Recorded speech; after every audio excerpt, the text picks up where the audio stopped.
But I'm looking forward to getting to meet everyone and kind of having some discussion in class in person when I can.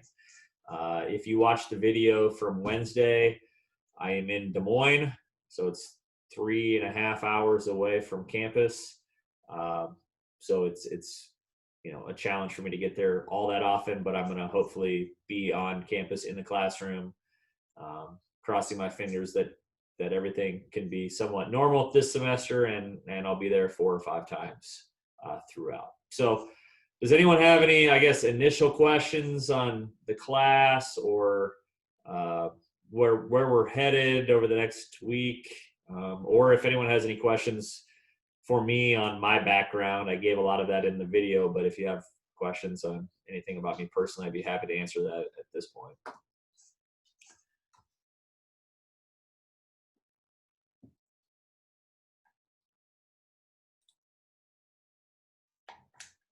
All right, quiet already. Okay.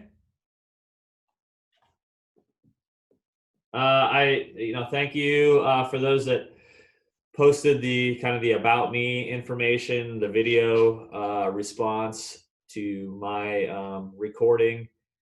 It was interesting to kind of learn a little bit about everybody's backgrounds and have that for me as I go through the class. There will be more times throughout the semester where I have to post a pre-recorded video. So you guys are, going to get kind of lucky in a lot of ways that there are going to be quite a few times where I have some sort of work function that I have to be at from normally when this class is going on. And when that happens, I will record a lesson and I will let you know ahead of time so you're not calling into Zoom and wondering where I am or where the rest of the class is. So that's a little bit about a little background.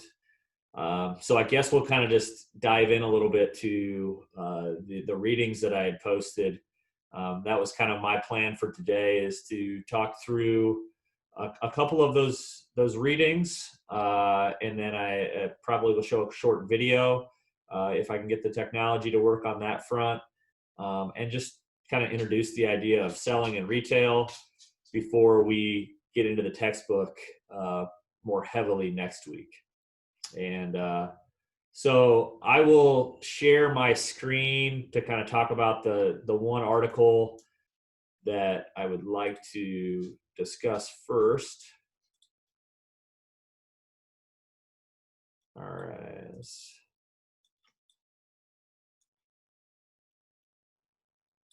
Can everyone see the 10 things world-class retailers do different? Okay. So, it starts off, it talks about selling to customers as an experience. Does anyone have any examples of a company or a business that you think does a really good job of creating a customer experience? Apple. Apple? Yeah, the Apple Store. I mean, this article talks about Apple pretty much in every paragraph. I sometimes get a little tired of Apple as like the go-to example, but it's true. They create such a unique buying experience. Now, I don't know that I've ever actually bought anything from an Apple store. I own a ton of Apple products, but I've never, I've gone into them a few times, but just that feel, the atmosphere, the touch points, certainly unique customer experience. Anyone else have a different example that they could think of? I think Shields is a good one. Yeah. What about Shields do you think is a unique experience or a good experience? Everyone there is like really outgoing and always helpful in certain whatever department you're in. Yeah. Yep. Yeah, I think that's a good example too. Yeah, Shields is and I think they've been very successful in their growth growth model too. What about like restaurant, fast food? Anyone have an example in that business?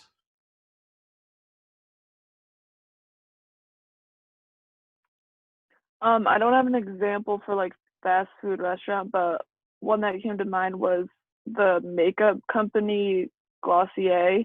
Okay. They don't have a ton of stores, but I think they're all in like big cities. And I know their stores are very like aesthetically pleasing, like very cute to like take pictures. Like it's more so for the experience than like buying Yeah. than anything. And I'm It's guessing very over the top. they charge probably quite a bit more for their product. I mean, is it like a luxury brand? You know, higher Kind of. end? Yeah. Yeah, it's not cheap. Yeah. Yeah. So they the experience is built into kind of the price you're paying, right? Yeah, exactly. Yep. Yep. That's a good example. That's a very good one.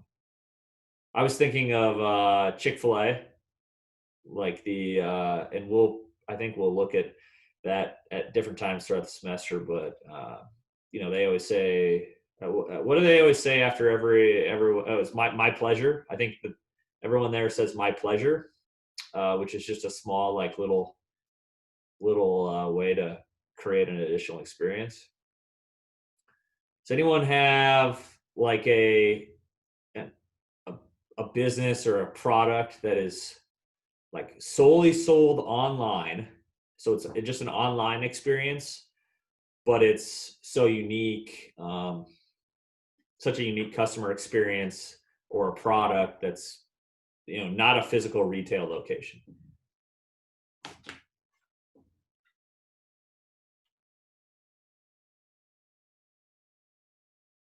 I'll let you think about it for a minute. Has anyone ever seen or heard of the shoes Allbird shoes? Allbird, Allbirds. Okay, well, we'll look at I'll show you kind of their website at some point during the semester, but I've become like this Allbird basically brand ambassador. Like I'm such a big believer in this in their shoes. They're the most comfortable shoes I've ever worn. They're like wool, sort of dress shoes, sort of casual shoes. Now they came out with like a loafer shoe, so I have these like slip-on kind of just casual shoes that I wear 90% of the time. You can only buy them online, and now I used to always hear them advertised on podcasts, which is how I heard about them to start with. But one of the cool things that they do from a customer experience perspective is, so you buy the shoes, they show up at your house or wherever, and then there's like a card, and it gives you a link to a website, like a specialized URL, and it supposedly shows you the sheep that your shoes were made out of, the wool that made your shoes, where the sheep were. So it's this like video, and it's this big sheep pasture, and it's they're like, nope, not this sheep, nope, not this one, not this one. Okay, it was this one. And it was probably like a 10-minute like video you could kind of click through and direct your path down the way. And it was cheesy, but my kids loved it. They thought it was the funniest thing ever. And it was just, I'm buying a $80 pair of shoes, but they just found a way to build this unique connection. I know like Tom's shoes, with their mission of you buy a pair, don't they give 2 pairs away, something like that, a really unique business model to kind of differentiate themselves. So yeah, I mean, those are some great examples. Thank you for those. And those are the type of things to kind of look for as we go throughout the semester. If you guys see things like that, would love to kind of talk about that. So the first point, culture. When you're looking at developing a successful retail space, the culture in the store carries significant importance. And then along with that, how is the store laid out? I mean, I think it's pretty common now, especially with chain places, that the layouts are pretty consistent. Um, anytime you go into, like a Shields, like we talked about, I mean, that's a big store, but the layouts are usually the same. I mean, I think every one I've been in is this 2-story layout with, clothing on the bottom floor and specific sports upstairs. Um, and making sure that there's room to kind of, move around. That product goes without saying, right? We have to have a great product. If a company has a bad product, they are never going to be successful, no matter how great their culture is, how great the design is, how great the customer service is. Everything else isn't going to matter. Although I think there are examples where the product may not matter quite as much. I mean, I personally would argue that Chick-fil-A is just an okay product. Their chicken sandwich is, in my opinion, no better than pretty much every other fast food chicken sandwich, but they excel in some of those other areas that they've been so successful. Customer service, kind of, we'll talk about that a ton throughout the semester, but going above and beyond, going the extra step. We'll look at that in the video that I'm going to show in a little bit, of just, the customer service matters. I thought number 5 was pretty interesting to me. The idea of don't sell. Does anyone have an example of a business that's or like a retail operation that sells too hard, that's like annoyingly sells? Advocare on Dort's campus. Yeah, really? Pretty widespread on Dort's campus. Yeah, and I even sold it, so I can speak from experience. Okay, all right. Yeah, I've never sold Advocare, but I've gone through a meeting once. One of my friends was going to sell it, and I'm familiar with that. I know for me, I don't know if people have heard of the health company Plexus, like the pink juice. My wife, someone tried to get my wife to buy it. And now like one of her friends is constantly posting something to Facebook about how great the pink juice is, and I'm just like, it's fine. I'm not going to buy it. Stop bothering me with this. But stuff like that. Any other examples? I know Charlie mentioned Shields as a good example, but I feel like sometimes when salesmen get commissioned, they can be kind of pushy sometimes, or you always got someone on you trying to help you, and sometimes you just want to get what you need and get out, but then you gotta, I don't know, talk to the multiple salesmen that come up to you and try to help you out. Yeah, and they're almost like trying to fight over, the salesman can sometimes be fighting over who's going to actually get credit for the sale, right, when they're commissioned. I know there's a big furniture store in Des Moines, Homemakers, which is just a massive furniture store.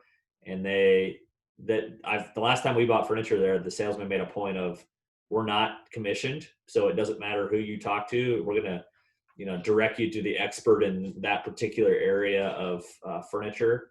And, so that helped. Yeah. I know. I assume that they still operate in the malls and such. It's been probably 20 years since I've been in one, but the Buckle was always, like, when I was growing up in high school and college, it was notorious for being high pressure sales. And you couldn't be in a store for more than 30 seconds without them asking what they could help you with. Do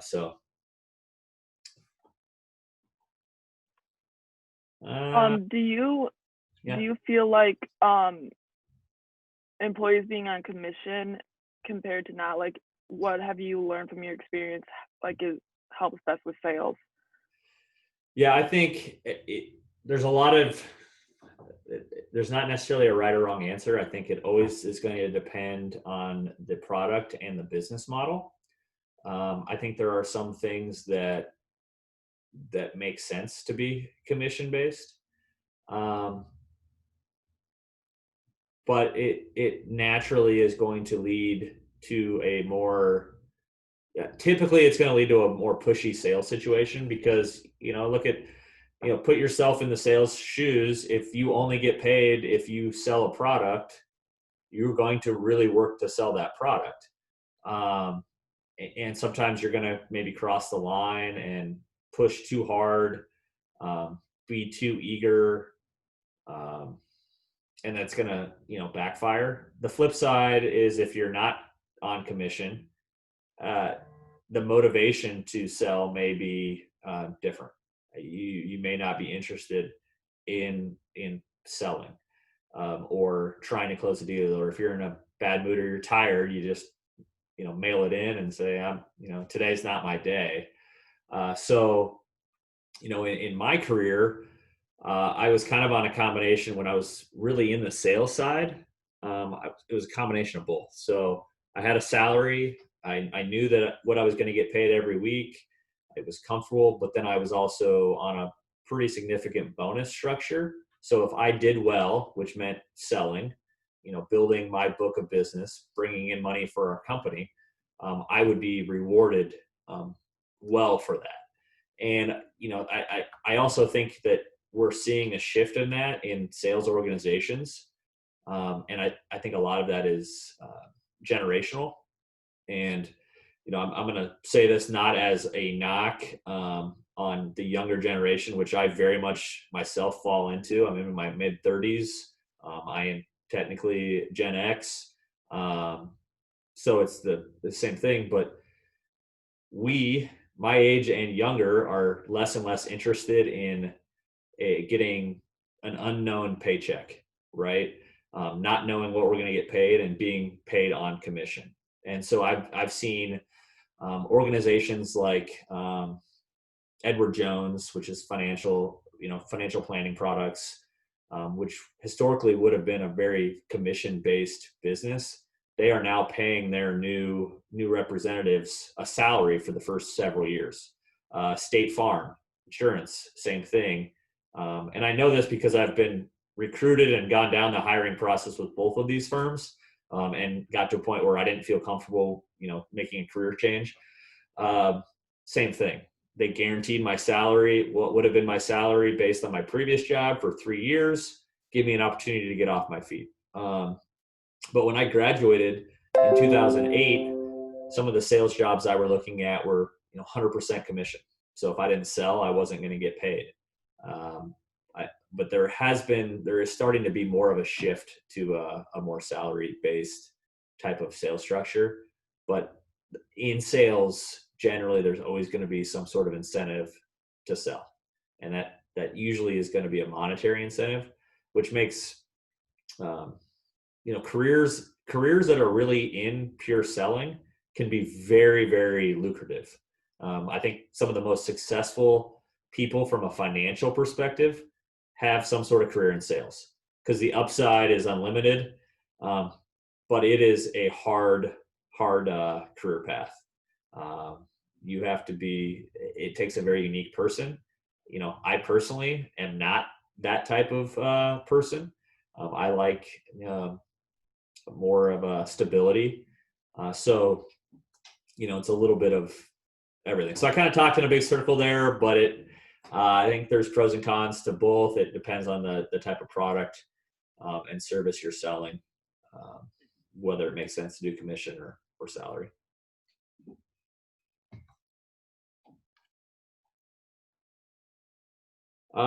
This point on solving problems, I thought it was interesting what they commented about what Apple says when you walk into an Apple store, of not what can I do for you today, but it says they ask, what would you like to be able to do today? And I hadn't really thought of that before reading this. I really can't think of a lot of situations where I'm asked that. What would you like to be able to do? But it is I think, a great way to open a sales conversation of, all right, what problems can I help you solve? I'm thinking about, and this is this is the sales that you'll hear me talk about over and over again, but my career doing floor plan financing for used car dealers. So just a little bit about that. The company I worked for managed a handful of employees, provided floor plan financing for used car dealers. So when a used car dealer has 20 cars in their lot, the company that I worked for would provide a line of credit, which would allow those dealers to buy more cars to sell. So we would loan them the money. They would then sell the car and pay us back and make payments along the way. But, it's a really short-term financing, but gave car dealers an opportunity to grow, have more cars on their lot. So if they only had enough money to buy 5 cars, but we were able to loan them money, they could have 10 cars, they could sell more, right? So I was selling to salespeople. And one of the techniques that I really used was I would say, all right, well, just tell me about what are your biggest challenges? What prevents you from being more successful? What would it take to sell more cars? Those type of questions. And then a lot of times I would say, you may not even need my product. You may not need me whatsoever, but I'm generally interested in your business, how you see business, what opportunities you have out there, what challenges you have, and see if there's a way I can help you. And so trying to solve problems, it's a great way to build trust, create a personal relationship. So the more ways you can look to solve problems, and companies that can solve problems and ask that question are going to be pretty successful. Keeping it personal, personalization, that's a big thing, right?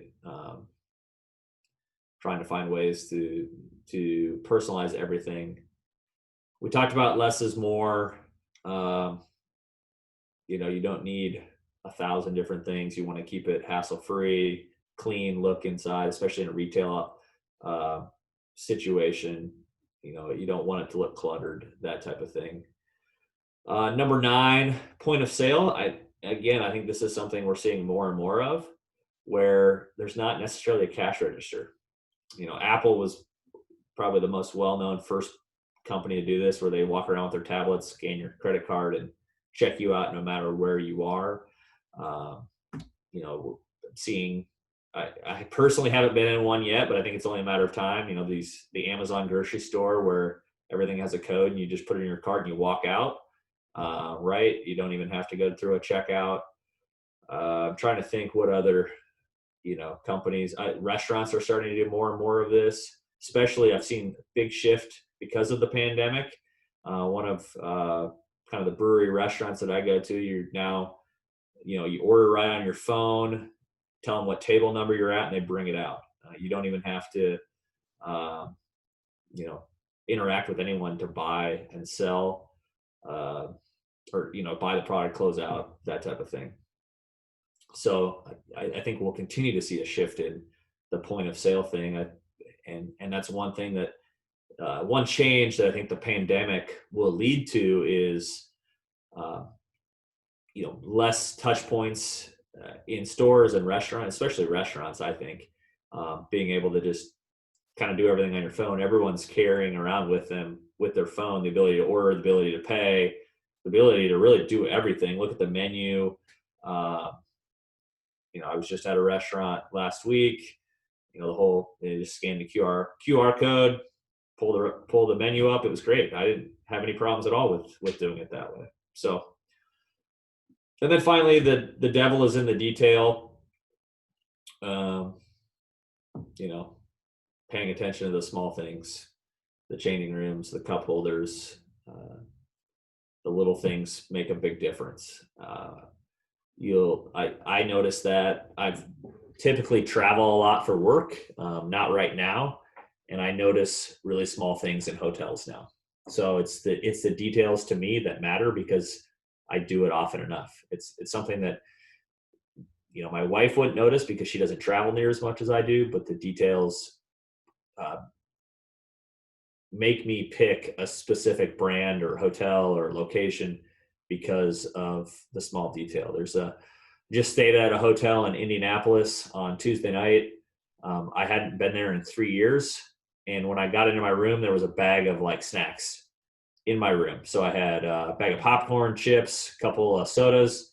And then I remembered that 3 years ago when I stayed at that same hotel, there was 2 bags of microwave popcorn for me when I checked in the room.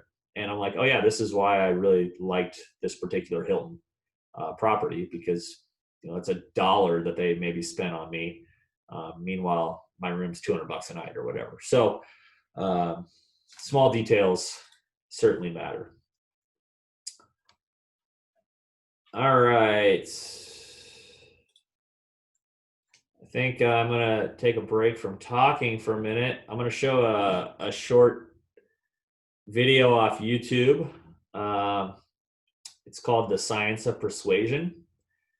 And it's about 10 minutes long. It talks about kind of some studies that have been done. There's, kind of 6 points of, or methods, not methods, but characteristics of selling and what makes some more successful than others. If the video, like the sound isn't working, let me know. I'm pretty sure I figured out how to do this, but if for some reason it's not working, let me know.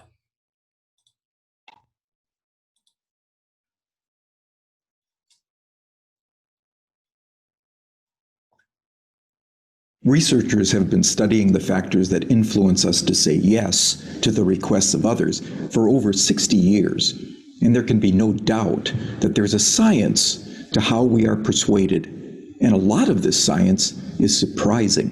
When making a decision, it would be nice to think that people consider all the available information in order to guide their thinking, but the reality is very often different. In the increasingly overloaded lives we lead, more than ever, we need shortcuts or rules of thumb to guide our decision-making. My own research has identified just 6 of these shortcuts as universals that guide human behavior. They are reciprocity, scarcity, authority, consistency, liking, and consensus. Understanding these shortcuts and employing them in an ethical manner can significantly increase the chances that someone will be persuaded by your request. Let's take a closer look at each in turn. So, the first universal principle of influence is reciprocity. Simply put, people are obliged to give back to others the form of behavior, gift, or service that they have received first. If a friend invites you to their party, there's an obligation for you to invite them to a future party you are hosting. If a colleague does you a favor, then you owe that colleague a favor. And in the context of a social obligation, people are more likely to say yes to those that they owe. One of the best demonstrations of the principle of reciprocation comes from a series of studies conducted in restaurants. So the last time you visit a restaurant, there's a good chance that the waiter or waitress will have given you a gift. Probably at about the same time that they bring your bill.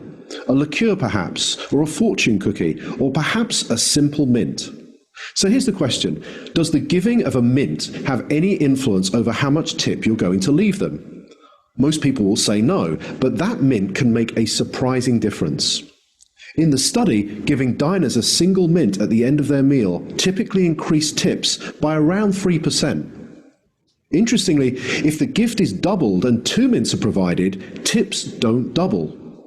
They quadruple, a 14% increase in tips. But perhaps most interestingly of all is the fact that if the waiter provides 1 mint, starts to walk away from the table, but pauses, turns back, and says, "For you nice people, here's an extra mint," tips go through the roof. A 23% increase, influenced not by what was given, but how it was given. So the key to using the principle of reciprocation is to be the first to give and to ensure that what you give is personalized and unexpected. The second universal principle of persuasion is scarcity. Simply put, people want more of those things they can have less of. When British Airways announced in 2003 that they would no longer be operating the twice-daily London-New York Concorde flight because it had become uneconomical to run, sales the very next day took off. Notice that nothing had changed about the Concorde itself. It certainly didn't fly any faster, the service didn't suddenly get better, and the airfare didn't drop. It had simply become a scarce resource, and as a result, people wanted it more. So when it comes to effectively persuading others using the scarcity principle, the science is clear. It's not enough simply to tell people about the benefits they'll gain if they choose your products and services. You'll also need to point out what is unique about your proposition and what they stand to lose if they fail to consider your proposal. Our third principle of influence is the principle of authority, the idea that people follow the lead of credible, knowledgeable experts. Physiotherapists, for example, are able to persuade more of their patients to comply with recommended exercise programs if they display their medical diplomas on the walls of their consulting rooms. People are more likely to give change for a parking meter to a complete stranger if that requester wears a uniform rather than casual clothes. What the science is telling us is that it's important to signal to others what makes you a credible, knowledgeable authority before you make your influence attempt. Of course, this can present problems. You can hardly go around telling potential customers how brilliant you are, but you can certainly arrange for someone to do it for you. And surprisingly, the science tells us that it doesn't seem to matter if the person who introduces you is not only connected to you, but also likely to prosper from the introduction themselves. One group of real estate agents were able to increase both the number of property appraisals and the number of subsequent contracts that they wrote by arranging for reception staff who answered customer inquiries to first mention their colleagues' credentials and expertise. So, customers interested in letting a property were told, "Lettings? Let me connect you with Sandra, who has over 15 years' experience letting properties in this area." Customers who wanted more information about selling properties were told, "Speak to Peter, our head of sales. He has over 20 years' experience selling properties. I'll put you through now." The impact of this expert introduction led to a 20% rise in the number of appointments and a 15% increase in the number of signed contracts. Not bad for a small change informed from persuasion science that was both ethical and costless to implement. The next principle is consistency. People like to be consistent with the things they have previously said or done. Consistency is activated by looking for and asking for small initial commitments that can be made. In one famous set of studies, researchers found, rather unsurprisingly, that very few people would be willing to erect an unsightly wooden board on their front lawn to support a Drive Safely campaign in their neighborhood. However, in a similar neighborhood close by, 4 times as many homeowners indicated that they would be willing to erect this unsightly billboard. Why? Because 10 days previously, they had agreed to place a small postcard in the front window of their home that signaled their support for a Drive Safely campaign. That small card was the initial commitment that led to a 400% increase in a much bigger but still consistent change. So, when seeking to influence using the consistency principle, the detective of influence looks for voluntary, active, and public commitments, and ideally gets those commitments in writing. For example, one recent study reduced missed appointments at health centers by 18%, simply by asking the patients rather than the staff to write down appointment details on the future appointment card. The fifth principle is the principle of liking. People prefer to say yes to those that they like. But what causes one person to like another? Persuasion science tells us that there are 3 important factors. We like people who are similar to us, we like people who pay us compliments, and we like people who cooperate with us towards mutual goals. As more and more of the interactions that we are having take place online, it might be worth asking whether these factors can be employed effectively in, let's say, online negotiations. In a series of negotiation studies carried out between MBA students at 2 well-known business schools, some groups were told, "Time is money, get straight down to business." In this group, around 55% were able to come to an agreement. A second group, however, were told, Before you begin negotiating, exchange some personal information with each other. Identify a similarity you share in common, then begin negotiating. In this group, 90% of them were able to come to successful and agreeable outcomes that were typically worth 18% more to both parties. So to harness this powerful principle of liking, be sure to look for areas of similarity that you share with others and genuine compliments you could give before you get down to business. The final principle is consensus. Especially when they are uncertain, people will look to the actions and behaviors of others to determine their own. You may have noticed that hotels often place a small card in bathrooms that attempt to persuade guests to reuse their towels and linen. Most do this by drawing a guest's attention to the benefits that reuse can have on environmental protection. It turns out that this is a pretty effective strategy, leading to around 35% compliance. But could there be an even more effective way? Well, it turns out that about 75% of people who check into a hotel for 4 nights or longer will reuse their towels at some point during their stay. So what would happen if we took a lesson from the principle of consensus and simply included that information on the cards and said that 75% of our guests reuse their towels at some time during their stay, so please do so as well. It turns out that when we do this, towel reuse rises by 26%. Now imagine the next time you stay in a hotel, you saw one of these signs. You picked it up and you read the following message. 75% of people who have stayed in this room have reused their towel. What would you think? Well, here's what you might think. I hope they're not the same towels. And like most people, you probably think that this sign will have no influence on your behavior whatsoever. But it turns out that changing just a few words on a sign to honestly point out what comparable previous guests have done was the single most effective message, leading to a 33% increase in reuse. So, the science is telling us that rather than relying on our own ability to persuade others, we can point to what many others are already doing, especially many similar others. So there we have it, 6 scientifically validated principles of persuasion that provide for small, practical, often costless changes that can lead to big differences in your ability to influence and persuade others in an entirely ethical way. They are the secrets from the science of persuasion.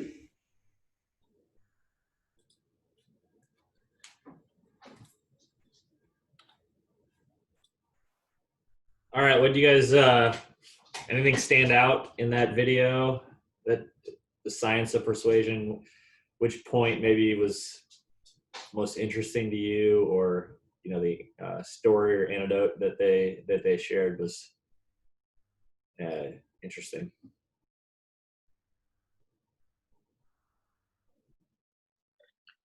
I think it can be pretty manipulative as well. So like you can use that for an incredible amount of stuff that can kind of just be selfish. So, I mean, yeah, you said it's ethical, but I think you could use that in a very unethical way.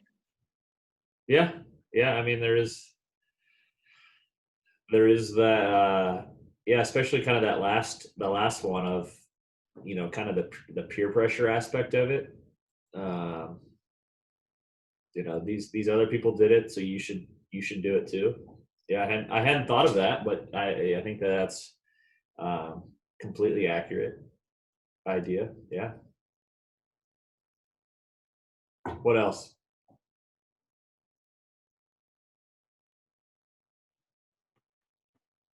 I thought it was just crazy, like the mint one with the like restaurant, how just like the way you give it, or like going back a second later and giving the second one gives like such an increase in how much they tip. Yeah, that was kind of surprising to me, but I started to think about it, and you know, I think it's that last impression that you that you get from your waiter or waitress, and I'm sure it does make an actual monetary difference. I know, there's a small cafe that I usually go meet a friend on Friday mornings, and sometimes the guy gives us just a couple of lifesavers when we leave, and in a weird way, I'm always in a better mood if he actually hands us the lifesavers, as opposed to like, hey, there's a big bag sitting over there, why aren't you giving them to me today? Type of thing. Now, whether that actually leads to me giving more of a tip, I don't know, but it doesn't hurt, and it doesn't cost the business, or in this case, like the waiter or waitress, any more money to hand out a couple mints. And if they're making an extra $5 or something like that, it's a really small thing that can lead to really big changes. So I was really surprised by that, and how much difference 1 mint to 2 mints made. That's not something you'd ever really think of. So that was pretty interesting to me.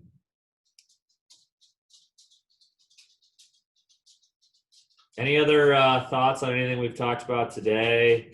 We didn't really get to the worksheet or the sheet that I had you guys take a look at. I would save that, bring it to class on Monday. We'll probably talk about a few of those areas kind of intermingled with the class discussion. But any other thoughts on today, or any questions for me on anything?